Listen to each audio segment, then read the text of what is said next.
जय हिंद। मैं रुपेश कुमार तेजस education India परिवार में आप सभी को स्वागत करता हूं, अभिनंदन करता हूं। आज हम सभी को देखना है कि भारतीय संविधान के जो भाग 3 है, उस भाग 3 के जो मूल अधिकार के पार्ट हम 3rd तक देख चुके थे। हम लोग पार्ट 4th के बारे में देखना है कि उसमें आज अनुच्छेद 15, अनुच्छेद 16, अनुच्छेद 17 एवं 18 को क्या करना है कि देखना है। साथ ही एक क्या विशेष सूचना है आप सभी को लिए कि तेजस एजुकेशन इंडिया के जो टेलीग्राम चैनल है उस पर आप सभी जाकर सब्सक्राइब करें और वहां से जो जीएस का क्वेश्चन है, जो जीएस का पीडीएफ आप लोगों के लिए भेजा गया है, उस पीडीएफ को ही क्या करें कि प्राप्त करें। मंडे टू क्या फ्राइडे आपको क्या होगा कि पीडीएफ प्राप्त होगा।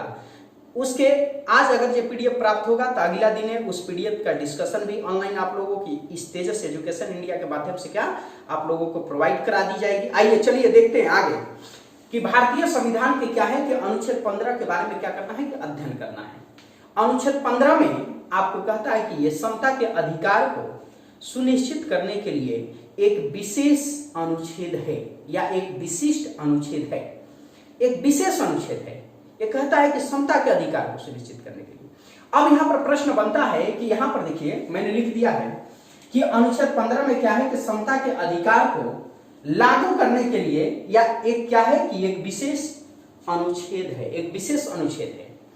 अब इसमें क्या की गई है कि सिर्फ ये इस अनुच्छेद सिर्फ 15 अनुच्छेद सिर्फ भारतीय नागरिकों के लिए है, न कि किसी अन्य नागरिकों के लिए। हालांकि अनुच्छेद 14 जो था आपके उसमें व्यक्तियों का शब्द यूज किया गया था, मगर इसमें क्या सिर्फ नागरिक शब्द यूज की गई है। तो कहीं ना कहीं यह सिर्फ भारतीयों के लिए ये क्या है कि अनुच्छेद स्पेशल है, इस बारे में ध्यान रखेंगे। अब आइए इसमें कई खंड है उसके बारे में देखते हैं कि अनुच्छेद आपको क्या कि अनुच्छेद 15 के 1 यहां पर करता है कि राज्य देश के किसी भी नागरिक को उसके जाति, उसके धर्म, उसके मूल वंश, उसके जन्म स्थान या उसके पूर्वज के आधार पर कोई भेदभाव नहीं करेगा। कि राज्य को यह अधिकार है कि राज्य देश के किसी भी नागरिक को उसके जाति से रिलेटेड कि किस जात के कोई व्यक्ति है, किस मूल वंश से व्यक्ति है, कहां उसकी जन्म स्थान है और किस धर्म से रिलेटेड है, इस आधार पे वो भेदभाव नहीं करेगा। ये राज्यों को क्या स्पेशल ये अनुच्छेद क्या करता है कि गाइड करता है कि आप किसी को व्यक्ति को अगर मान लीजिए कोई व्यक्ति उत्तर प्रदेश से है, कोई व्यक्ति बिहार से है, तो राज्य इस आधार पर उसे भेदभाव नहीं करेगा कि ये व्यक्ति उत्तर प्रदेश के रहने वाला है, ये व्यक्ति क्या बिहार के रहने वाला है, ये व्यक्ति आपको क्या किसी राजनीतिक परिवार से आपको क्या है ताल्लुक रखता है, ये व्यक्ति कोई गरीब परिवार से ताल्लुक रखता है। इस आधार पर कोई व्यक्ति भेदभाव नहीं करेगा। ये राज्य के बारे में इंडिकेट किया गया है। किसके बारे में कि इसमें राज्य का स्पेशल क्या दी गई है कि आपको दिशा निर्देश दिया गया है क्या कि राज्य किस किस के आधार पर। तो यहां पर याद रखेंगे कि जाति के आधार पे, किसके आधार पे कि जाति के आधार पर या धर्म या मूल वंश या जन्म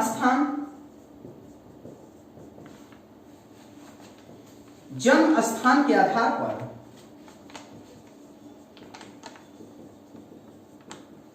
भेदभाव नहीं करेगा। याद रखें, बहुत ही इंपॉर्टेंट है, बहुत इंपॉर्टेंट कि इनमें से किसी भी आधार पे ये राज्य को दिशा निर्देश देता है। ये आपकी क्या संविधान के एक इंपॉर्टेंट आर्टिकल है, इस बारे में विशेष करके ध्यान रखें। हाँ, इसके संबंध में एक और विशेषता है कि ये सिर्फ भारतीय नागरिकों के लिए है, ना कि इसमें विदेशी, इसमें व्यक्ति शब्द यूज नहीं किया गया, इसमें क्या नागरिक शब्द यूज किया। अब इसका क्लोज देखते हैं कि अनुच्छेद आपको क्या कि दूसरा आर्टिकल है अनुच्छेद 15 के क्लोज बी। इसमें कहा गया है कि राज्य एवं निजी व्यक्ति, इसमें दो के बारे में कहा गया है कि राज्यों एवं निजी व्यक्ति देश के किसी भी नागरिक को, इसमें कहा गया कि निजी व्यक्ति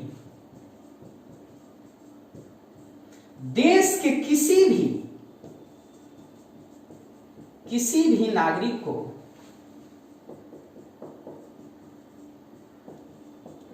नागरिक को उसके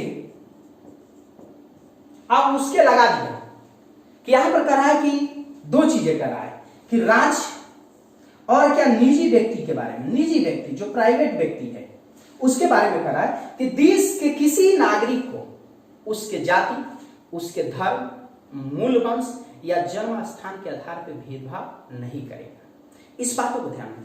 अब प्रश्न यहां पर उठता है कि किस चीजों में भेदभाव नहीं करेगा, तो सार्वजनिक स्थलों के प्रयोग से, माने किसके किसके आधार पे, तो उसके जाति, यहां पर ध्यान रखेंगे, लिख देते हैं मैं थोड़ा सा कि जाति,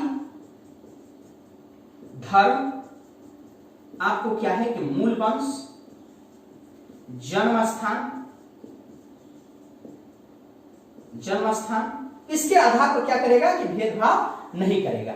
वो भी किस चीजों में भेदभाव नहीं करेगा, तो याद रखेंगे आइए कि किस चीजों का भेदभाव नहीं करेगा, तो ये सार्वजनिक स्थलों के प्रयोग से, सार्वजनिक स्थल में जैसे कि भोजनालय, कि जो होटल है, भोजनालय, होटल, सिनेमा घर, आपको मनोरंजन स्थल है, आपको परिवहन जो भी है, उसके बाद नदी, तालाब, आपको शमशान घाट, कुआं, इन सभी चीजों के प्रयोग से आप किसी भी व्यक्ति को उसके जाति, उसके धर्म, उसके मूल वंश के आधार पर आप भेदभाव नहीं कर सकते। कि कोई व्यक्ति अगर मान लीजिए कि होटल में, आप भी देखते हैं कि होटल में कोई भी व्यक्ति, किसी भी धर्म समुदाय का व्यक्ति आकर खाता है और आप उसमें बोल नहीं सकते क्योंकि उसे अधिकार मिला हुआ है। इस बातों को ध्यान रखेंगे। तो ये कहता है, अब इसमें किसके कौन कौन से इस चीजों को ध्यान में रखेंगे। अब इसमें कहा गया कि उपरोक्त में से आपके क्लोज 3 सॉरी अनुच्छेद 15 के क्लोज 3 आपको या सी, क्लोज सी, इसमें कहा गया है कि राज्य कुछ लोगों के लिए स्पेशल प्रावधान कर सकता है। अनुच्छेद 15 के क्लोज सी के अंतर्गत राज्य भेदभाव कर सकता है कुछ मामले में। वो मामले कौन कौन से होगा, किस किस मामले में क्या भेदभाव कर सकता है, तो एक विशेष करके ध्यान रखेंगे, जैसे कि महिलाओं के संबंध में और बच्चों के संदर्भ में कोई अगर राज्य स्पेशल कानून बनाता है तो आप इस आधार पर उसको नहीं कहेंगे कि ये लिंग विशेष का क्या हो रहा है कि स्पेशल प्रावधान किया जा रहा है। जैसे क्यों उसे देने की जरूरत है महिलाओं एवं बच्चों का, क्योंकि उनकी शारीरिक बनावट ही ऐसी होती है कि जो समाज में, और दूसरी चीजें कि आसानी पूर्वक उन व्यक्तियों को, बच्चों एवं महिलाओं को लोग क्या करते हैं कि आसानी पूर्वक अपने बातों में ढाल लेते हैं। इसीलिए संविधान अनुच्छेद 15 के क्लोज सी के माध्यम से यह अधिकार प्रदान करता है कि महिलाओं एवं बच्चों के संदर्भ में राज्य स्पेशल कानून बना सकती है। अब इसी के संदर्भ में एग्जाम्पल के तौर पर अगर पेश करूं कि अनुच्छेद 15 के ही क्लोज सी के माध्यम से आपको दो आपको एग्जाम्पल है। एक तो आपको अनुच्छेद आपको 42, अनुच्छेद आपकी क्या 42, इसमें क्या कहा गया कि कार्यस्थल पे, माने कार्यस्थल पे जहां पे काम हो रहा हो, चाहे ऑफिस हो, चाहे किसी पद पे महिलाएं कार्य कर रही हो, चाहे मनरेगा में काम कर रही हो, कार्यस्थल पे क्या हो कि महिलाओं की प्रसूति सहायता प्राप्त हो। यानी कि प्रसूति सहायता के मतलब क्या तात्पर्य है कि किसी महिला का अगर 3 साल से कम उम्र के बच्चा है तो उस बच्चा को खिलाने को लेकर, उसको देख रेख कर लेकर एक दाई उपलब्ध कराया जाए।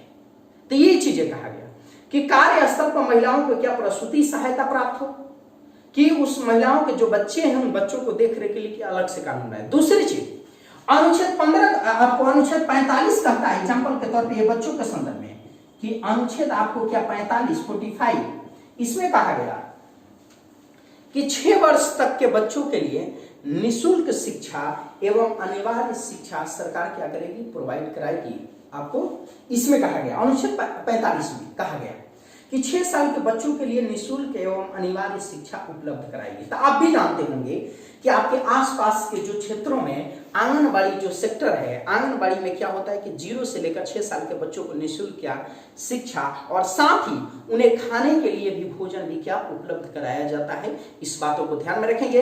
ये अनुच्छेद क्या कहता है कि 15 के क्लोज सी, इस बातों को विशेष करके ध्यान रखेंगे। एक विशेष अनुच्छेद है, ये सिर्फ भारतीय नागरिकों पर लागू होता है, अन्य किसी व्यक्तियों पर लागू ये नहीं होता। अब आगे के आर्टिकल देखेंगे अनुच्छेद 16। अनुच्छेद 16 के बारे में हम सभी को देखना है। अनुच्छेद 16 भी एक विशिष्ट क्या है कि अनुच्छेद है समता के अधिकार को सुनिश्चित करने के लिए। इसमें क्या है कि अनुच्छेद 16 में कहा गया है कि लोक नियोजन में अवसर की समता होगी।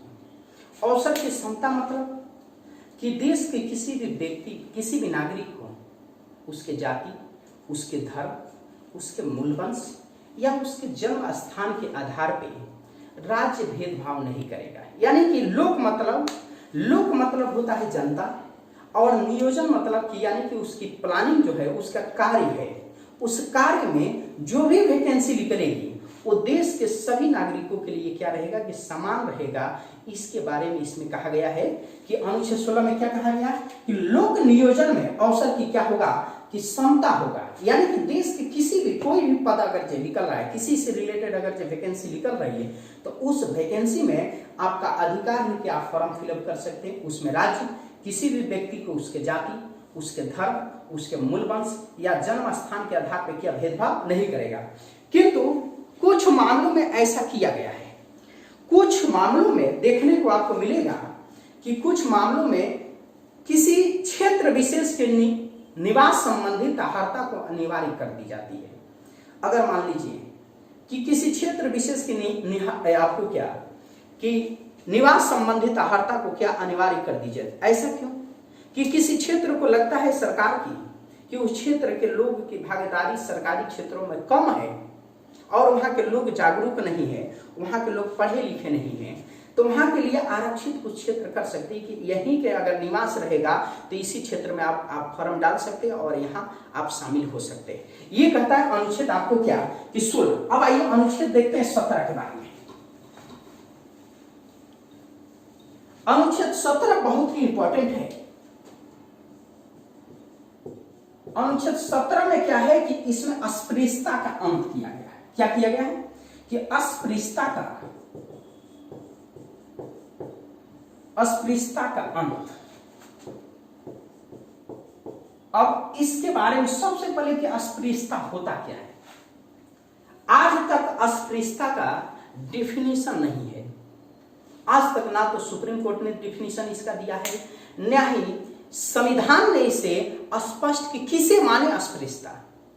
मगर एक गांव की भाषा में अगर जो बोलूं कि गांव में किसे अस्पृश्यता माना जाता है तो छुआछूत। आप सभी जानते होंगे कि जैसे आज वर्तमान समय में क्या है कि कोरोना महामारी है।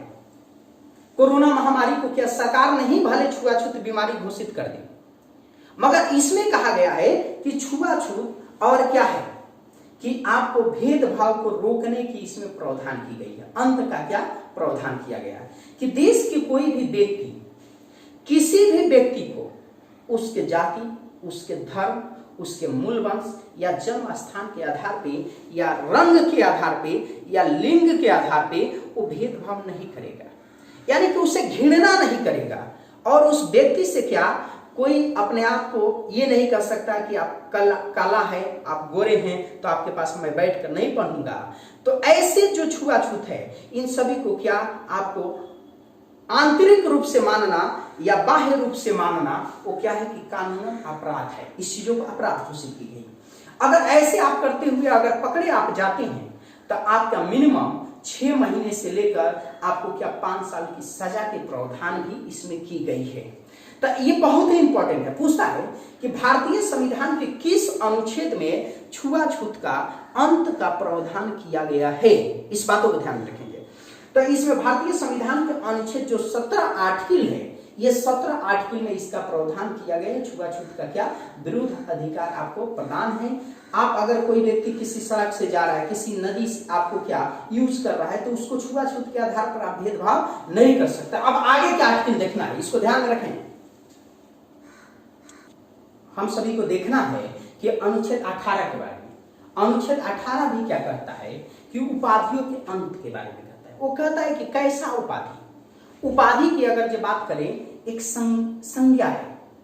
आई संज्ञा है किसी भी व्यक्ति को क्या करता है कि ये आपका स्पेशल प्रभाव छोड़ता है। अगर किसी व्यक्ति को उपाधि मिल जाता है तो उसे साधारण व्यक्ति या आम जन व्यक्ति से उसे विशेष बना देता है। इसीलिए इस उपाधि को क्या अंत की गई।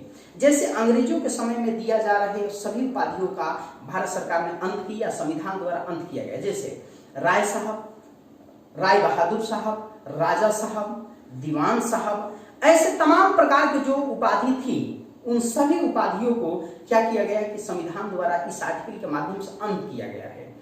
अब इसमें कहा गया कि इसमें तो सिर्फ इतना कह दी गई है अनुच्छेद 18 में की उपाधियों का, मगर इसी के आपको कई खंडे हैं, उस खंड को देखना है कि जैसे अनुच्छेद 18 के क्या है कि क्लोजिंग, इसमें कहा गया कि एक या इसमें कहा गया कि राज्य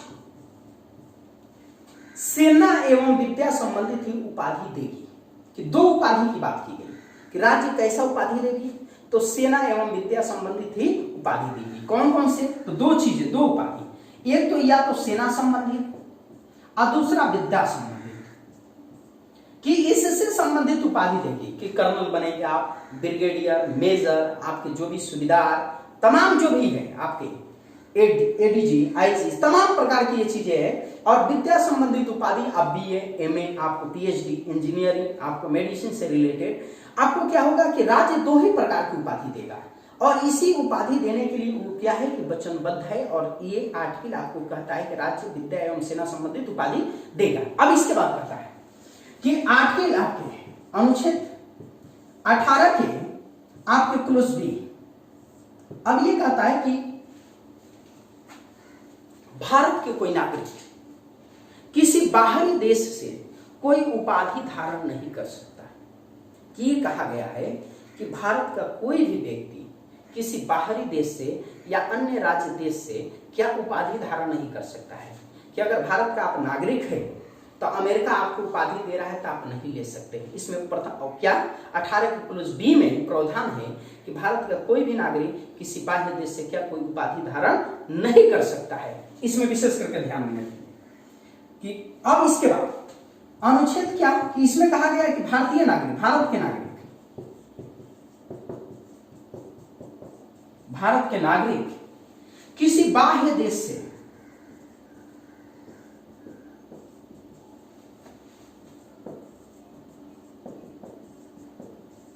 कोई उपाधि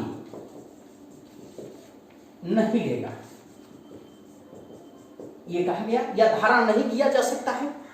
अब इसमें कहिए दूसरी चीज यहां पर विशेष करके ध्यान रखें कि ये तो कह दिया। अब इसमें क्लोज सी अनुच्छेद आपको क्या है कि 18 की क्लोज सी की अगर बात करें इसमें, तो इसमें कहा गया कि कोई विदेशी व्यक्ति या नागरिक, कोई विदेशी व्यक्ति, इसमें विदेशी से संबंधित याद रखेंगे, विदेशी व्यक्ति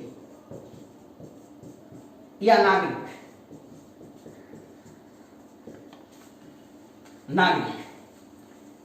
वो भारत में किसी लाभ का पद धारण किया हो या राज्य के अधीन कार्य कर रहा हो। क्या कहने के क्या तात्पर्य है कि कोई विदेशी नागरिक है या विदेशी कोई व्यक्ति है और भारत सरकार के अधीन या भारत के अधीन कोई लाभ का पद धारण किया हो और वो भारत सरकार के अधीन किसी आपको क्या पद पे कार्य कर रहा हो, तो वही किसी अन्य देश से क्या कर सकता है कि उपाधि धारण नहीं कर सकता है।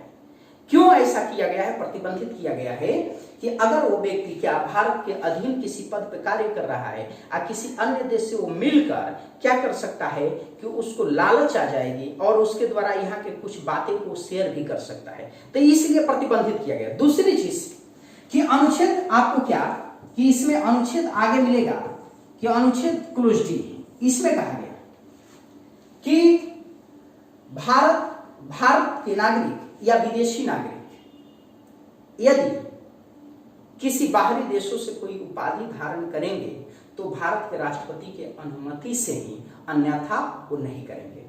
कि यानी कि भारत के भी नागरिक हो या विदेशी भी कोई नागरिक है जो भारत में लाभ का पद धारण किया है या भारत में किसी मंत्रालय के अधीन वो काम कर रहा है, तो राष्ट्रपति के अनुमति से किसी बाहरी देश से मिलने वाले उपाधि को धारण कर सकता है यदि राष्ट्रपति अनुमति प्रदान करता है तो, और नहीं करता है तो नहीं धारण करेगा। इस बातों को विशेष करके ध्यान रखेंगे। अब आगे के हम लोग क्या करेंगे कि आगे के वीडियो में क्या करेंगे कि स्वतंत्रता के अधिकार से रिलेटेड एक महत्वपूर्ण पाठ है जो 19 से लेकर 22 तक को देखेंगे हम सभी। हाँ, आप सभी वीडियो को क्या करिए कि लाइक करिए, आपको इस चैनल को सब्सक्राइब करिए। आपको अवश्य ही इस चैनल के जो टेलीग्राम चैनल है उस टेलीग्राम चैनल से क्या PDF आप क्या करिए कि प्राप्त करिए। जय हिंद, जय भारत।